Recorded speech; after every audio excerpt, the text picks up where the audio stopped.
família na Escritura Sagrada é extremamente importante. Deus começa a história com família. Deus começa a história com um casal, com seus filhos.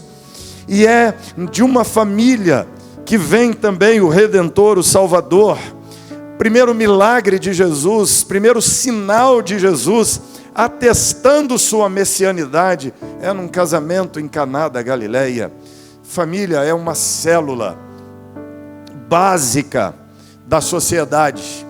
A família, nesse modelo, dos pais com os seus filhos, dos pais com os filhos dos filhos, da nora com a sogra, da sogra com a nora, do genro, do cunhado, dos tios, dos irmãos.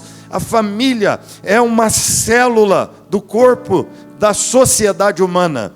E todas as vezes que esta célula é decomposta, todas as vezes que essa célula é destruída, é uma doença na sociedade.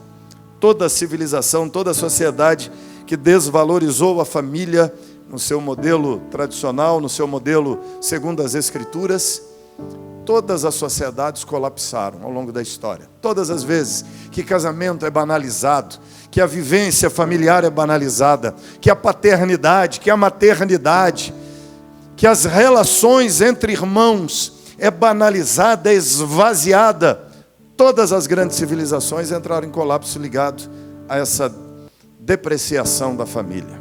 Então, é extremamente importante pensar em família. Para mim, a Bíblia é um livro de família. A Bíblia, a história da redenção acontece nas casas, nas salas, nas cozinhas, nos quartos, nas intimidades das famílias. O tempo inteiro a Bíblia está falando de casais, a Bíblia está falando de pais com seus filhos, a Bíblia está falando de famílias formando uma nação de Israel, e através desta nação, o Senhor Deus nos entrega o Messias, o Redentor, o Salvador. E mesmo na igreja primitiva, você percebe casas inteiras, famílias inteiras, se rendendo ao Senhor e sendo batizadas, como a família do carcereiro, para a qual Paulo diz, ou para aquele homem que Paulo diz, crê no Senhor Jesus e será salvo toda a tua casa. Há um interesse de Deus em salvar casas, não apenas indivíduos. O plano da redenção acontece assim, famílias. E a Bíblia, então, é um livro de famílias, é um livro de casas, é um livro de cozinha, de quarto, de sala. Quero te convidar para ir à casa de Davi hoje. Vamos fazer uma visita para o Davi? Você conhece o Davi? Davi, o rei Davi? Vamos fazer uma visita para o nosso querido rei Davi? Vamos lá? 2 Samuel, capítulo 6, versículo 20 em diante. Segundo livro de Samuel.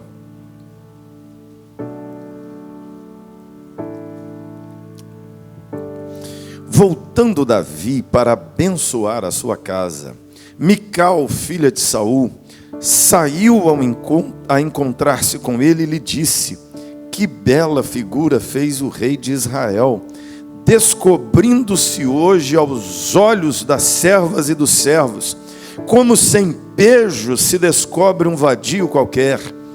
Diz, porém, Davi a Mical: perante o Senhor que me escolheu a mim antes que a teu pai e a toda a sua casa, mandando-me que fosse chefe por sobre todo o povo do Senhor, sobre Israel, perante o Senhor me tenho alegrado.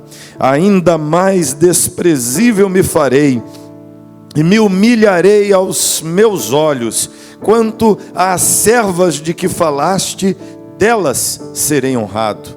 Mical, filha de Saul, não teve filhos até o dia de sua morte. Fecha seus olhos. Você podia falar com Deus assim: fala comigo, Senhor, fala no meu coração. É a tua palavra que lemos. Quero que as verdades dela venham arder no meu coração, influenciar meus comportamentos, mudar minha mentalidade. Faz isso, Senhor. Que a tua palavra nos molde, que a tua palavra nos influencie, que a tua palavra, Deus eterno, nos marque, nos inspire, nos corrija, nos pastoreie, nos alimente, que a tua palavra nos nutra, nos fortaleça. E Deus eterno, nós a lemos, vamos meditar no que ela nos ensina, e que as verdades que estão aqui jorrem para a nossa vida, e entrando na nossa vida, Pai eterno, limpem, entrando na nossa vida, Deus, confirme aquilo que já alcançamos, e nos corrija naquilo que não alcançamos ainda, e nos melhore. É a nossa oração, pedindo luz do Espírito Santo, pedindo graça do Senhor para compreender Tua verdade e Tua palavra. Em nome de Jesus, assim oramos, Pai, pelos méritos dele, clamamos. Amém. Nós temos uma situação muito interessante. A arca do Senhor havia sido trazida para Jerusalém. A arca do Senhor foi levada para Jerusalém da casa de Obed-edom. E foi uma grande festa, foi uma celebração maravilhosa. Eles vinham caminhando, trazendo a arca do Senhor, os sacerdotes, os levitas à frente, ou em torno da arca. E à medida que eles caminhavam, eles tocavam as trombetas, cantavam os louvores de Deus, ofereciam os holocaustos, os bois em sacrifício ao Senhor, e reverenciavam Deus e se alegravam, porque a ida da arca do Senhor para Jerusalém era um marco na história do povo de Deus. A arca era símbolo da presença do Senhor no meio do povo, e a arca do Senhor em Jerusalém era sinal da monarquia firmada e da presença de Deus em Jerusalém, através de Davi governando, reinando sobre o seu povo. Davi se entusiasma com essa festa, com essa cerimônia de levar a arca para Jerusalém. E no meio da música haviam vários instrumentistas, havia uma orquestra praticamente tocando vários tipos de instrumentos. E Davi se entusiasma, Davi canta, Davi dança, Davi celebra diante de Deus. Ele tira o manto real, e com as roupas de baixo de rei, não as vestes da realeza, mas as roupas mais comuns, Davi dança, Davi celebra diante de Deus. As jovens, as meninas, as mulheres dançam também, celebram juntamente com Davi. E quando Davi termina aquela celebração, o texto diz que ele volta para casa. Terminou o culto, a conferência, o retiro, terminou a celebração da igreja. Davi voltou para casa alegre, animado. Davi voltou para casa fervoroso. Ele cantou, orou, adorou ao Senhor, dançou diante de Deus, uma linda celebração. E ele voltou, diz o texto, para abençoar a própria casa. Davi volta tomado de boas intenções. Davi volta regozijante na sua alma, pensando: vou reunir minha família, farei uma oração, vou ler a lei do Senhor, vou invocar a presença de Deus na minha casa. Davi volta tomado de bons planos e boas intenções. Mas quando ele chega em casa, a situação muda, fica tensa. Porque quando Davi entra em casa, olha aí, o versículo 20 diz, ele voltou para abençoar sua casa. Mical saiu a encontrar-se com ele. Na chegada em casa, a esposa Mical vem encontrar-se com Davi. Quando ela se encontra com ele, ela não adora, ela não ora, ela não elogia. Ela diz para o Davi: que bela figura fez o rei de Israel, descobrindo hoje aos olhos das servas e dos seus servos, como sem pejo se descobre um vadio qualquer. Que palavra dura, que palavra sem sabedoria, que mulher tola, que mulher desequilibrada é essa? Olha o que ela diz ao seu marido. Ela chama o seu marido, o rei de Israel, de um vadio qualquer. Ela diz: você se comportou como um vadio qualquer. Você é um homem sem vergonha. Você é um homem despudorado. Você se despiu diante das mulheres, diante do povo de Israel, porque ele havia tirado o manto real. E aí a situação fica triste, fica pior ainda, porque Davi, vamos dizer assim, como expressão lá dos mineiros, perdeu o rebolado. E aí ele também perde as estribeiras aqui. E ele vira para a mulher, olha o que ele responde para ela: perante o Senhor, que me escolheu a mim antes que ao seu pai. Olha só, ele mete o dedo na ferida. Por quê? Porque o pai de Mical, sabe quem era o pai de Mical? O pai dela era Saul. Saul era o rei de Israel. Saul é aquele grandalhão, aquele homem que do ombro para cima era maior do que todos em Israel. Era um cidadão forte, era o rei da nação, havia governado durante muitos anos e consolidado a monarquia em Israel, inaugurado a monarquia em Israel. Era o rei da memória do povo. E Davi diz: é perante o Senhor que me deu o reino no lugar do teu pai, o Deus que tirou o teu pai daqui e me colocou. A tua família não presta, o teu pai não presta, tá vendo? Deus tirou o seu pai e me colocou no lugar dele. Você percebe que a conversa é ruim? E briga de casal é assim, não é? Um joga lama no outro, o outro joga lama de volta, o outro joga de volta, o outro joga de volta. Briga de irmão é assim, não é? Nós começamos a arrumar argumentos, o quanto pudermos, para ofender, para atingir, para magoar, para ganhar a discussão, para ganhar a briga. Vem as acusações, vem os ataques, vem as agressões verbais. E algumas vezes até as agressões físicas, na insanidade. Mas o que impressiona em tudo isso é que Davi voltou do culto para abençoar a casa. E quando chegou em casa, tudo terminou numa briga, numa discussão de marido e mulher, numa discussão tão ofensiva, da parte de Mical com Davi, da parte de Davi com Mical, que ele a humilha dizendo que era perante esse Deus que colocou a ele como chefe da nação, desprezando o pai dela. E ele diz: eu me farei mais desprezível ainda, diante do Senhor, eu me farei assim. Mas o texto termina com o versículo 23, que é muito triste. Ele diz assim: Mical não teve filhos. Tem duas possibilidades aqui.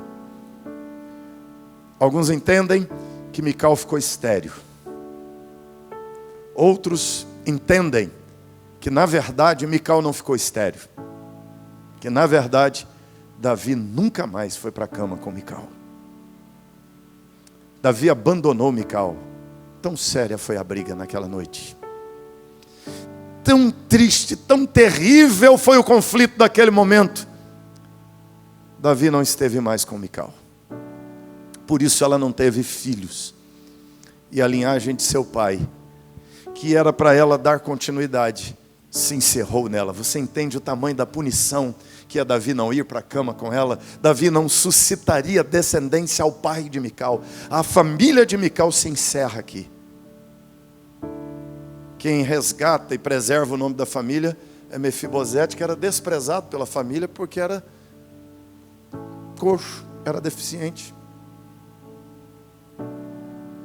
Nós temos aqui, irmãos, um momento da vida de Davi que reflete, na verdade, toda a vida de Davi.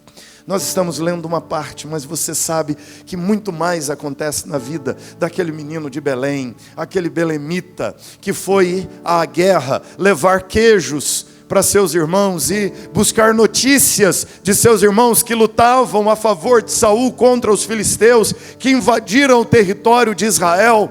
E quando Davi chega à guerra, havia um gigante filisteu afrontando o exército de Israel, desafiando se havia ali um campeão para lutar com ele e definir a guerra num duelo particular entre os dois. E Davi percebe que ninguém vai à guerra. Davi então enfrenta Golias. Davi se torna famoso em Israel a partir de então. É aquele menino que matou o gigante Golias. E Davi vai crescendo. E Davi se torna genro do próprio Saul, porque o Saul havia dito que quem enfrentasse o Golias, quem matasse aquele gigante, seria isento de impostos na casa de Israel. Já pensou o tamanho desse presente? Só isso, isenção de imposto. Se fosse aqui no Brasil já resolveu a vida. Seria coberto de riquezas. Era ainda, além de isenção de imposto, riqueza. E poderia casar-se com a princesa. Davi enfrentou Golias, ganhou a riqueza, ganhou a isenção de impostos, mas o Saul não deu a filha em casamento a Davi. Na verdade, ele casou aquela moça, a princesa prometida, com outra. Mais tarde é que Davi vai reivindicar seu direito. E Saul finalmente casa Davi com Mical. Mesmo assim, Saul é sorrateiro, porque ele não queria casar Davi com a filha dele. Ele diz para o Davi assim: eu caso você com a minha filha, mas eu quero que você me traga 100 prepúcios de filisteus. Olha a tarefa de Davi.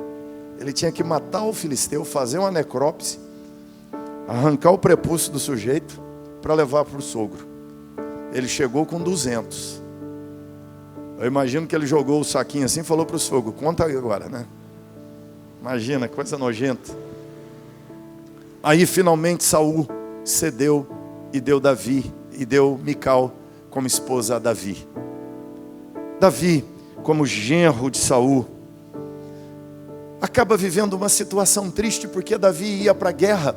Saul ia para a guerra, e quando Davi voltava, as mulheres, as meninas cantavam. Eu divido aqui em sauletes e davinetes, né? As sauletes diziam: Saul matou 1000. As davinetes, que eram maioria, gritavam mais alto: Davi matou 10.000. Saul fica com ciúmes, fica revoltado, porque Davi se destaca mais do que ele, e ele começa a perseguir Davi. E Davi tem que sair de casa. Davi foge para não ser morto. Saul pega Mical, casa com Palti, outro homem. Ele dá a mulher de Davi a outro homem. E muitos anos depois, quando Davi volta ao trono, Davi vai lá e busca a mulher de volta. Mas Davi já havia se casado com outras mulheres. E a história aqui de Davi nos mostra, em primeiro lugar, o poder destruidor do pecado na vida familiar. O poder destruidor do pecado na família. Como o pecado tem o poder de destruir, de arrasar, de complicar a casa, de complicar a família. Você vai ver aqui, você pode ver na história de Davi, visitando a casa dele, os efeitos nefastos do pecado. Por exemplo, Davi errou na escolha conjugal. Ele era casado com Mical. Aí ele ficou acampado perto da fazenda do Nabal. Lembra do Nabal? O Nabal é o sujeito que literalmente morreu de raiva. Ele morreu de raiva. Davi pediu comida, ele não deu. A mulher, com medo de Davi, levou comida escondido, para que Davi não invadisse a fazenda deles e matasse todos os homens. E quando ela voltou para casa, o Nabal ficou sabendo o que a mulher tinha feito, que a mulher tinha levado mantimentos, suprimentos para Davi e seu exército. A Bíblia diz que o coração de Nabal ficou duro como pedra. Ele infartou de raiva e morreu. E Davi achou aquela mulher sensata, estava carente, longe da sua esposa, casou com Abigail. Mas mais tarde você vai ver que Davi casou com Ragite. Davi casou-se com Abital. Davi já tinha essas esposas, e segue ainda mais. Ele casa mais adiante com Ainoã, a Jezreelita. Casa com Eglá, mais uma esposa. E aí, quando você vai fazendo contas, Davi já tem 7 esposas. Porque quando ele ascendeu ao trono, ele foi à casa de Palti, tomou a Mical de volta. O sujeito seguiu atrás de Davi, gritando, chorando, desesperado, mas ele tomou a Mical de volta. Então Davi tem 7 esposas. É assim que ele monta a sua casa. É assim que ele constrói seu casamento. Davi vai arrumando esposas e mais esposas, fora as concubinas.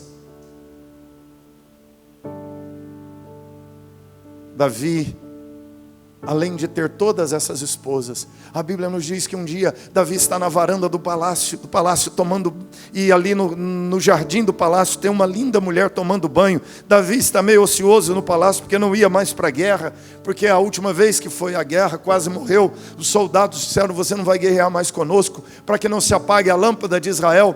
Davi, olhando aquela moça bonita, linda, tomando banho, ele se encanta com ela. Ele pergunta quem é. A turma diz para ele: é a mulher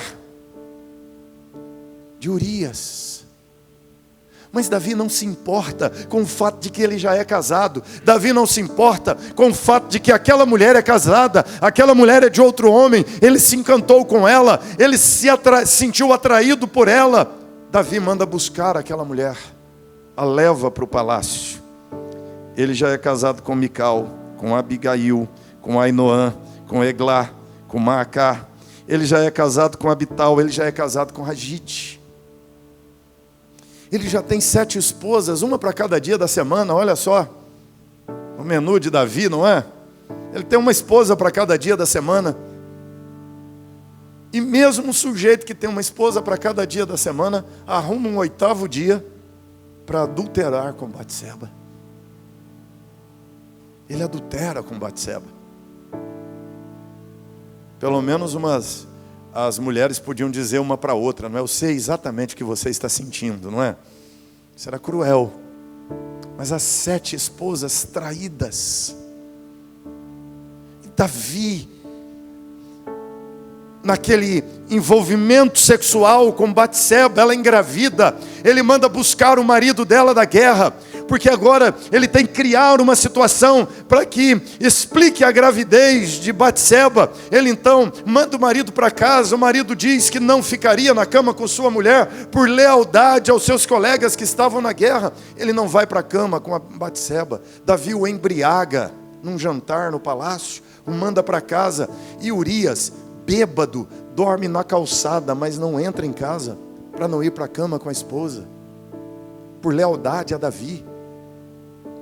Davi então escreve uma carta ao comandante da guarda, para que pusesse Urias num lugar do campo de batalha, onde ele haveria de morrer. Urias leva a sentença de morte na mão, para entregar ao comandante. Se ele tivesse lido, ele não entregaria, mas ele é tão fiel, ele é tão leal, que ele entrega a carta na mão do comandante, sem ler, e era a sua sentença de morte. Urias é morto no campo de batalha. Davi se casa com a Batseba grávida. A criança nasce doente. Davi ora, Davi jejua, Davi faz sacrifícios a Deus, Davi chora diante do Senhor. Mas aquele menino morre. Davi abriu a porta do pecado na sua casa. Davi abriu a porta da sua casa para que o pecado entrasse. E o pecado entra. Um dos filhos de Davi se chamava Aminon. Ele tinha uma meia-irmã chamada Tamar. O Aminon se encantou com a sua irmã Tamar, se apaixonou por ela. E então o Aminon ficava ali em casa, naquela dor de cotovelo, chorando por sua irmã, apaixonado por ela. O primo dele então deu a ele uma ideia, que é isso, você é o príncipe, você pode sim ter o que você quiser. Manda chamar a sua irmã, finge que está doente, fala que você só vai comer se a tua irmã fizer bolo para você.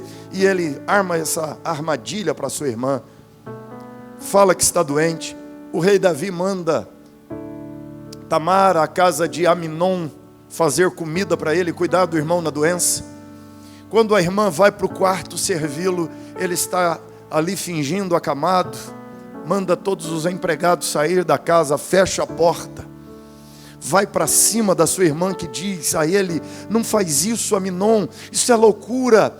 Pede a minha mão em casamento ao nosso pai, e ele me dará em casamento a você. Mas o Aminon não quer casamento, o Aminon quer sexo, mas ele não quer casamento. Ele quer imediatamente o prazer do coração, ele quer satisfazer seus anseios, sua vontade. Ele está apaixonado, ele é compulsivo na sua paixão, e ele força aquela menina. Ele estupra a própria irmã, dorme com ela. No dia seguinte, quando acorda, a Bíblia diz uma coisa assustadora. A Bíblia diz assim: foi maior a aversão que o Aminon teve por sua irmã que o amor que ele teve por ela. Essa não é a história de muitos casais? Que hoje, aquela linda história de amor, aquela linda história de romance, aquela história da qual se dá risadas, hoje vira uma história que se resolve nos fóruns, que se resolve nas audiências com o juiz. vira uma história de briga por causa de patrimônio, de briga por causa de guarda dos filhos. Isso é o pecado, a porta aberta para o pecado entrando nas casas, e ele causa destruição, ele causa danos terríveis nas famílias. Davi abriu a porta para o pecado, entrou. Olha o pecado atingindo os filhos. O Aminon colocou a Tamar na rua. Ela rasgou o seu manto de princesa, saiu com a roupa rasgada na rua. Todo mundo sabia. Ela perdeu a virgindade. O Absalão, que é irmão inteiro de Tamar, acolheu a sua irmã. E a Bíblia não registra se Davi foi visitar Tamar. A Bíblia não registra a correção e a punição de Davi a Aminon.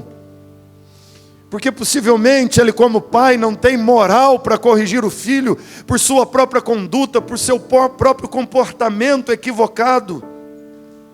Davi erra na estruturação da sua família.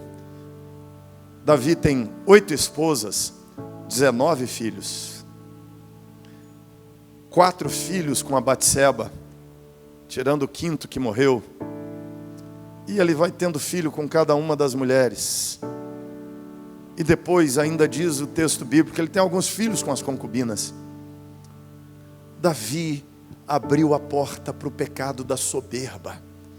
Quando ele manda fazer o censo de Israel, e a Bíblia diz que Satanás encheu o coração de Davi. Davi agora está acima da lei de Deus. Davi agora se sente como quem não tem que prestar contas a Deus. Davi agora relativiza a lei de Deus. A lei do Senhor era clara em dizer: não tomarás com a tua mulher outra mulher para descobrir a nudez. Mas Davi não se importa com o que Moisés disse. Davi relativiza a palavra de Deus. Davi relativiza os mandamentos de Deus. Ele conhecia, ele compôs salmos cantando a lei de Deus, mas ele decide não obedecer à lei de Deus. E a tragédia visita a casa de Davi.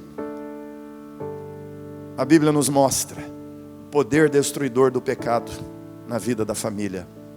Mais tarde, o Absalão chama todos os irmãos para um churrasco na casa dele.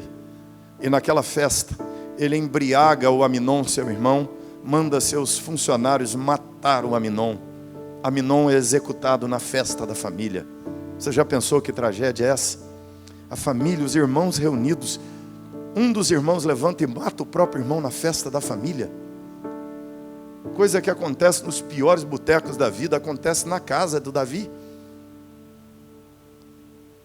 Absalão foge para a casa do avô, fica por lá, preso como uma cidade de refúgio, até que finalmente ele recebe o perdão do pai e pode voltar a Jerusalém.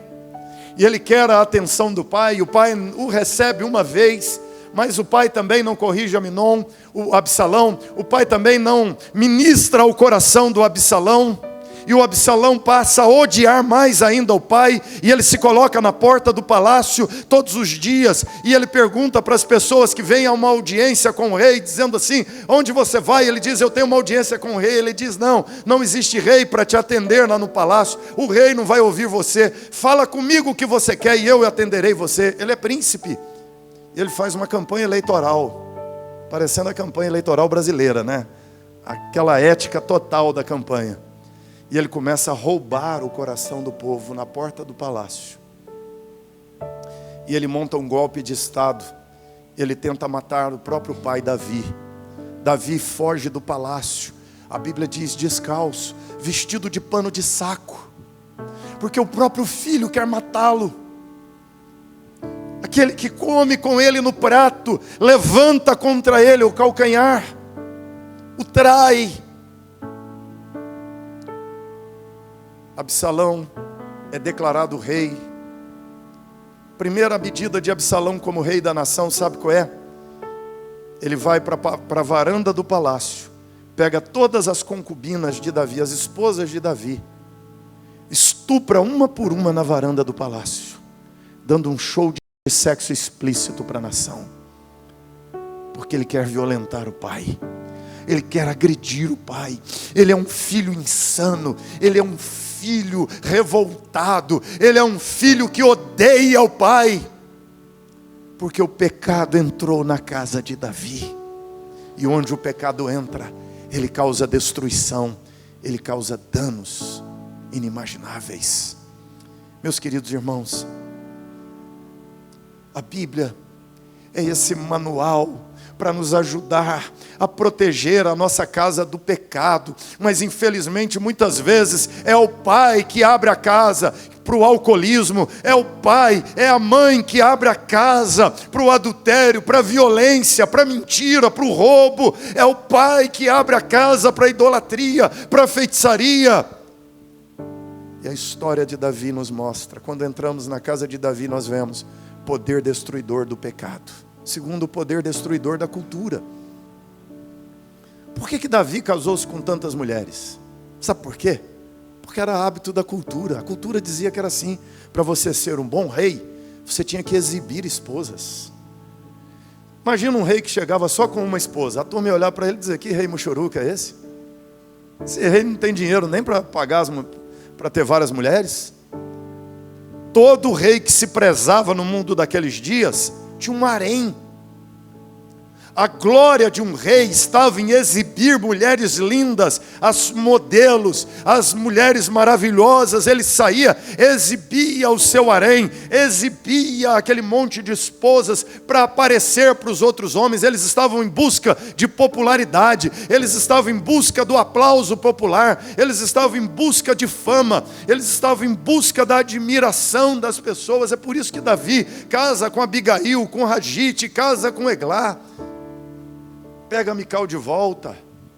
É por isso que Davi vai tomando para si várias esposas. É por isso, por causa da cultura, por causa da moda.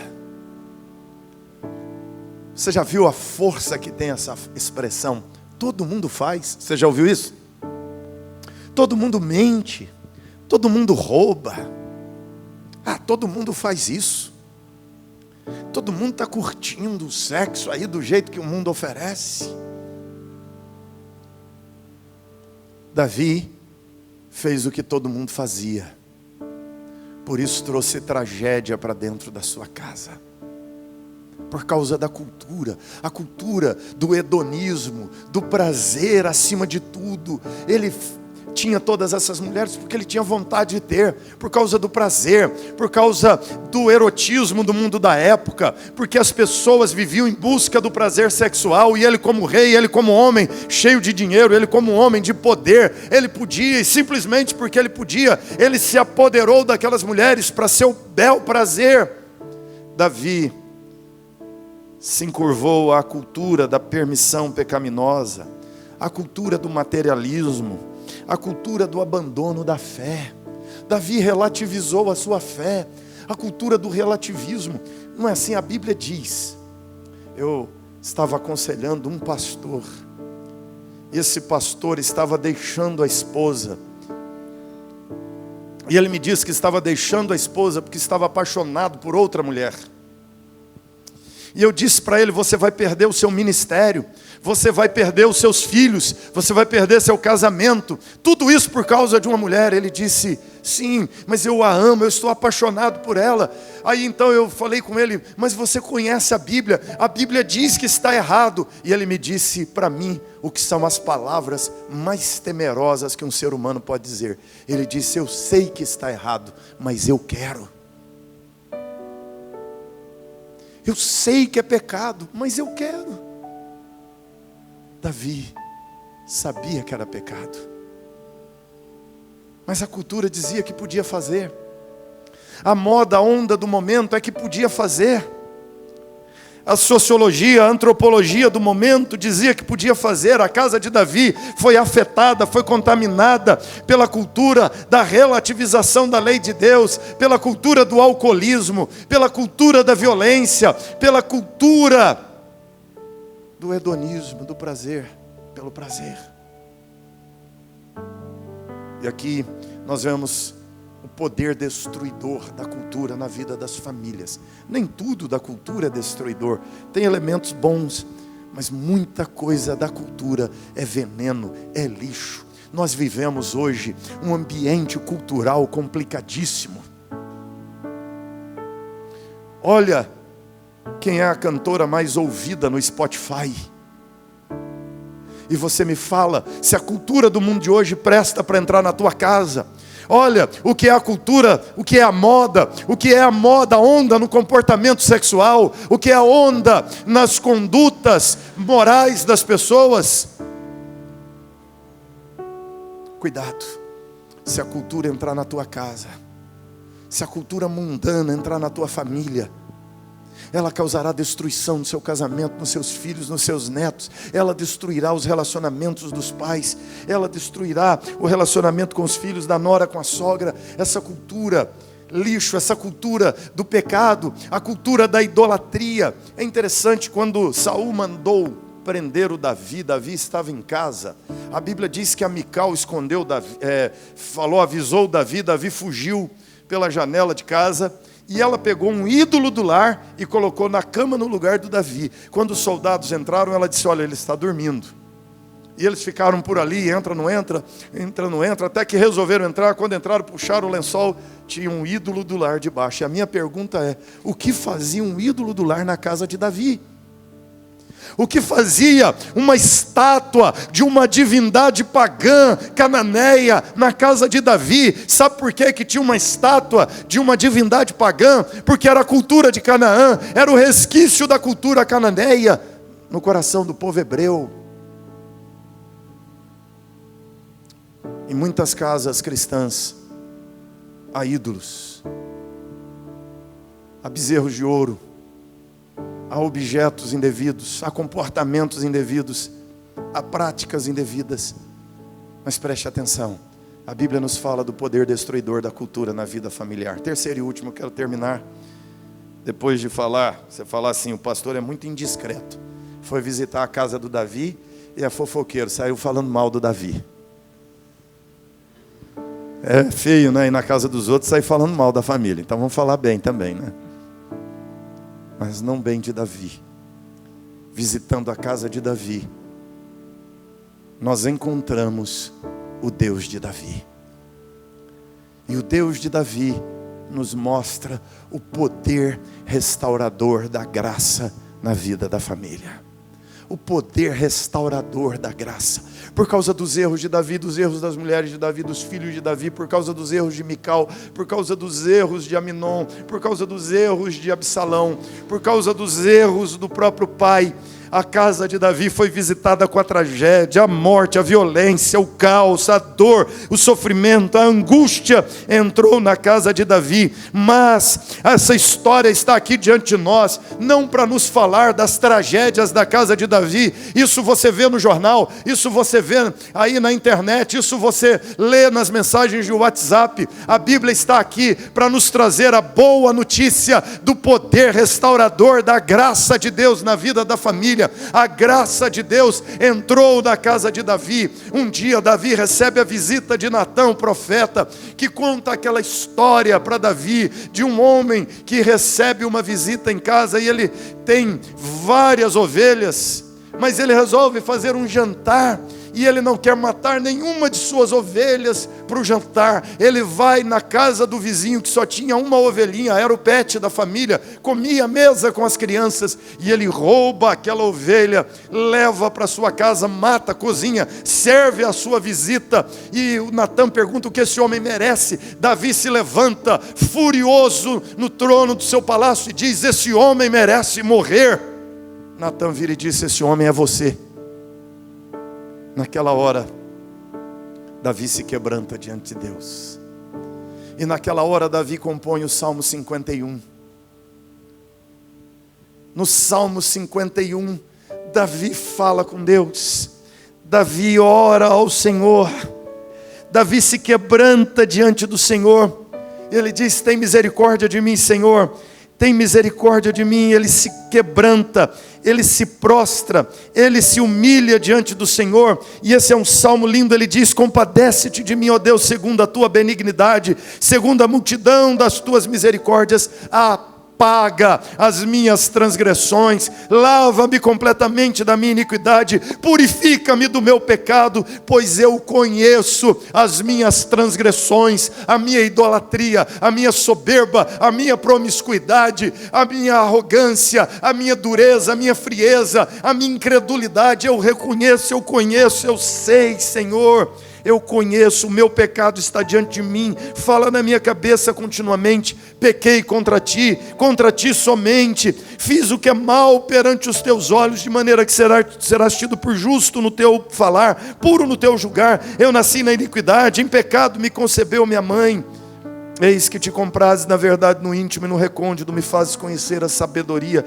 E aqui nós temos a oração mais ousada da história de Davi. Davi diz: Senhor, purifica-me do meu pecado, lava-me da minha iniquidade. Davi, diante de Deus, percebe a graça do Senhor, e ele fala com Deus: Senhor, purifica-me, lava-me, limpa-me, muda minha mente, muda meu coração, muda as disposições do meu corpo. Senhor, purifica-me do que eu fiz no meu passado. E Deus, o Senhor soberano e gracioso, perdoa Davi, lava Davi de suas iniquidades. Oh, queridos, na graça há perdão para os pecados. Não importa o tamanho do pecado que você cometeu, se há arrependimento verdadeiro, se há quebrantamento genuíno diante de Deus, quebrante-se mesmo, porque na cruz de Cristo Jesus há perdão para as suas iniquidades, há cura para as doenças do pecado na sua alma, há restauração, há redenção em Cristo Jesus.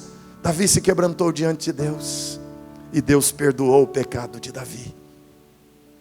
É interessante, um outro salmo que Davi compõe no pecado é o 32, e ele fala do pecado, e ele mesmo diz: e tu perdoaste a iniquidade do meu pecado. Ele confessa, e ele mesmo confessa também o perdão. Algumas pessoas vivem tão machucadas do pecado, que elas dizem assim: eu não me sinto perdoado. Elas acham que tem que penitenciar, elas acham que tem que ser punidas por aquilo que cometeram. Você vai lidar sim com as consequências dos teus erros. Se você errou na história do teu casamento, se você errou na vida dos teus filhos, você lidará sim com consequências de erros, mas receba o perdão e a graça reparadora e restauradora de Deus na vida da tua família. Ele é poderoso para curar, para restaurar.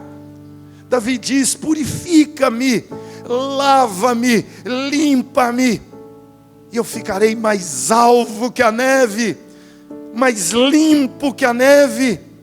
Lava-me, Senhor. E Deus lavou Davi, e chamou Davi de homem segundo o coração de Deus. Esse é o poder restaurador da graça. A graça de Deus na vida da família. Deus curou Davi. Olha que coisa linda. Mateus capítulo 1, quando fala da genealogia de Jesus. Em genealogia judaica nem se fala de mulher, mas na genealogia de Mateus capítulo 1, ele fala de mulheres. Na genealogia de Mateus 1 tem 5 mulheres. E uma das 5 mulheres é Batseba, a mulher da história do adultério com Davi, a viúva de Urias, que teve um filho com Davi, casada com Urias. Essa genealogia nos mostra o quanto Deus pode dignificar pecadores perdidos. O que eu quero te dizer, meu irmão, o que eu quero te dizer, minha irmã, é que por mais que vocês tenham errado na história da família, por mais que haja desajustes, por mais que haja desacertos, não desiste do seu casamento, não desiste dos teus filhos, não desista dos relacionamentos na família, não desista daquela Batseba da tua família, não desista daquele Davi da tua família. Ore por ele, evangelize essa pessoa, proclame o evangelho a ela, porque se a graça de Deus se derramar naquele coração, aquela mulher complicada se transforma numa mulher convertida, se transforma numa mulher crente. Olha a Batseba na linhagem, nas mães de Jesus. Deus dignificou aquela mulher. Deus dignificou o próprio Davi. Deus abençoou a casa de Davi. O Senhor Deus disse a Davi, Deus manda o profeta dizer: mas a minha misericórdia se não apartará dele, como a retirei de Saul, a quem tirei de diante de ti. Porém, a tua casa e o teu reino serão firmados para sempre diante de ti, o teu trono será estabelecido para sempre. Mais adiante: pois tu, ó Senhor dos exércitos, Deus de Israel, fizeste ao teu servo essa revelação, dizendo: edificar-te-ei casa. Por isso o teu servo se animou em fazer-te essa oração. Agora, pois, ó Senhor Deus, tu mesmo és Deus, e as tuas palavras são verdade. Tens prometido ao teu servo este bem. Deus prometeu bênçãos. Davi se quebrantou, se arrependeu, e a graça de Deus restaurou a casa de Davi. Você se lembra que Davi morreu já em avançada velhice, reinou em torno de 50 anos em Israel, morreu já bem idoso, mas a Bíblia diz que Davi era aquecido por uma mulher chamada Absaque. E é interessante uma notinha que o escritor coloca lá. Ele diz assim: contudo, ele diz, Absaque era em extremo formosa, a mais bonita da terra. E diz assim: contudo, Davi não a possuiu. Davi consertou. Davi orou a Deus dizendo: muda-me, cria em mim um coração puro, renova dentro de mim um espírito reto. Deus o fez. Davi foi transformado pela graça. Davi foi regenerado pela graça. Davi foi alcançado pela misericórdia. A casa de Davi perpetuou-se. E Deus deu a maior dignidade que se pode dar à casa de alguém. Na casa de Davi nasceu Jesus de Nazaré, nosso Senhor e Salvador, cujo reino é um reino eterno. É o reino eterno, Ele é o Rei eterno. É por causa dele, é por causa da esperança nesse descendente que assentaria no trono eternamente, que Davi estava diante de Deus, quebrantou-se diante do Senhor, se arrependeu de seus maus caminhos, voltou-se para Deus, e houve redenção na casa de Davi.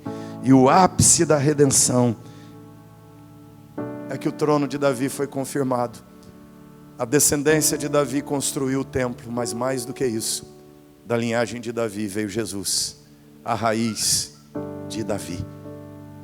A raiz, Jesus nosso Senhor. Poder restaurador da graça na vida da família. Irmãos, há muitas tragédias à nossa volta. Há muitas notícias ruins à nossa volta das vidas, das vivências familiares.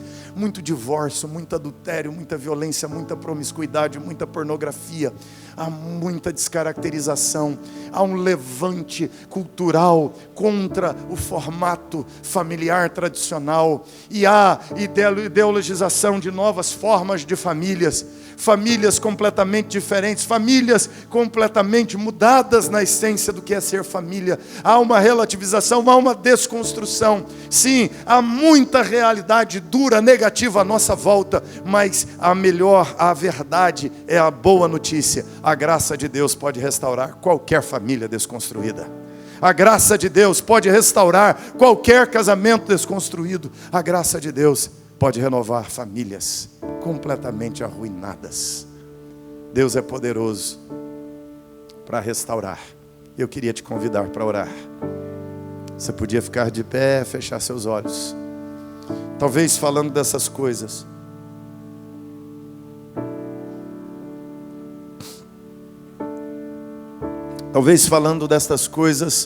você se lembra de realidades extremamente negativas na tua própria família, na tua própria casa. Mas eu quero que você entenda o poder restaurador de Deus na história da tua casa. Que Deus pode salvar, Deus pode converter o Davi, Deus pode converter a Batseba. Você já pensou? Você vai olhar para aquela mulher e dizer assim: aquela mulher é uma Jezabel. Quando nós queremos xingar, um xingamento gospel, né? Pois é, Deus pode fazer a Jezabel a líder da intercessão na igreja. Deus pode trazer as pessoas mais complicadas e libertá-las. Você não tem que odiá-las. Você não tem que desprezá-las, você não tem que abandoná-las, você tem que evangelizá-las. Você tem que trazê-las para a casa do Senhor. Você tem que trazer para a igreja, que é o melhor lugar. A igreja é uma bênção para a sua e para a minha família. É na igreja que nossas famílias são restauradas, cuidadas. É na igreja que elas são expostas à graça do Senhor. E a graça salvadora pode fazer a sua obra na vida das famílias. Então, traz aquele filho complicado, traz aquela irmã complicada, aquela nora complicada, aquela sogra complicada. Ora por eles, traz essas pessoas. Se você é a sogra complicada, vem também, não é? Se você é a nora complicada, vem. Colocar no altar de Deus. Eu queria fechar aqui orando por famílias. Queria orar agora por casas, por famílias. Se você quer, sente necessidade de oração por tua casa, por tua família, eu queria te convidar para orarmos agora.